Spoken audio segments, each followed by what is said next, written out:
est le fruit d'une collaboration entre le Centre de formation judiciaire et l'UNESCO.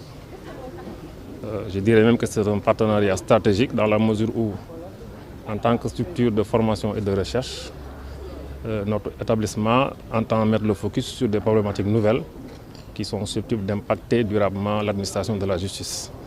Et c'est précisément le cas du numérique en général et de l'intelligence artificielle en particulier. Or, il se trouve que l'UNESCO a eu le mérite d'élaborer des modules de formation sur l'IA dédiés au personnel judiciaire. Et nous avons donc jugé opportun d'organiser cet atelier dans le cadre d'un partenariat pour réfléchir sur les opportunités que nous offre l'intelligence artificielle dans le domaine judiciaire, mais aussi réfléchir sur la possibilité d'introduire ces modules dans nos programmes de formation.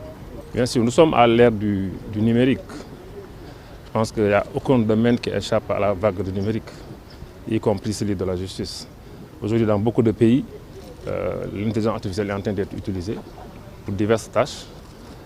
C'est la raison pour laquelle nous pensons que c'est une idée qui vient à son heure pour réfléchir sur les opportunités, comme je l'ai dit, que nous offre l'IA. Bien entendu, comme toute autre avancée technologique, il peut y avoir des opportunités, mais il peut y avoir également des dangers. Mais l'objectif de cette rencontre, c'est précisément de réfléchir à la fois sur les opportunités et sur les risques et de voir dans quelle mesure l'introduction de l'IA dans nos systèmes éducatifs pour contribuer à renforcer à la fois l'administration de la justice en général et le fonctionnement des juridictions en particulier.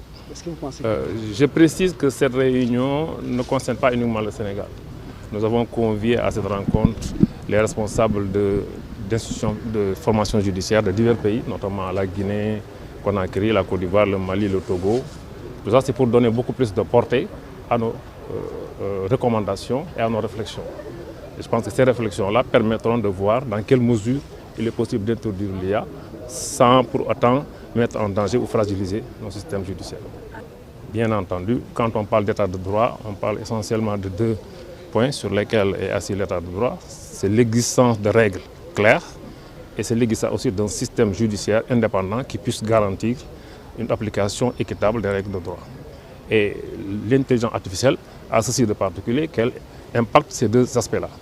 Donc je pense que les réflexions et les débats qui vont avoir lieu permettront d'y voir beaucoup plus clair et surtout de prendre les mesures et les précautions nécessaires pour que cette introduction de l'IA soit pour nous un bénéfice et non un handicap.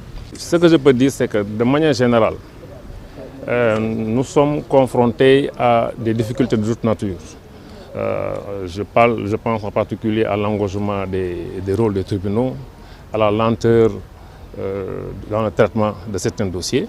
Sur tous ces aspects-là, l'IA peut contribuer effectivement à améliorer le fonctionnement des juridictions.